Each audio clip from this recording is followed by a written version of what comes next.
kāpēc tev pat īsti nav obligāti vajadzīgs un nav svarīgi, ka tu atceries un pat zini, ko mēs tikko tur sapratām un izrunājam, tāpēc šis nav tas, kas tev jāsaprot. Tagad zemapziņas sesijas laikā tev sapratne radīsies tāda, kādu mēs runājot, tu nekad nedabūsi. Tāpēc, ka tur tu ieraudzīsi tās bildes, tu sajutīsi tās sajūtas, tev aizvedīs uz konkrētiem notikumiem, tev tā kā tā loģisko visu parādīja, un tu vienkārši dabūsi tāds, ok.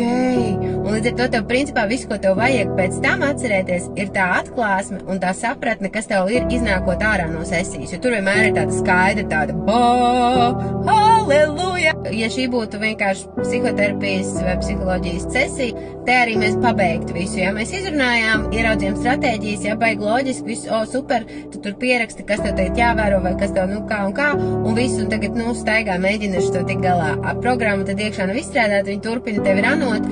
Labākajā gadījumā, protams, ja tu paliec apzināta un trenē to savu prātu un apzinātību, tu vari sākt pamanīt momentos, kur tev atkal šī programma slēdzās iekšā, kad tu atkal rīkojies pēc šī paša paterna un mēģināt sev vai apturēt, vai vismaz pēc tam kaut ko darīt un tā. Bet tas ir ļoti ilgs process. Šajā gadījumā mēs tagad saprotam, kur ir, un tad ar to mēs ejam iekšā sesijā, mēs izravējam ārā to visu zemapziņas līmenī, tev atrisinām.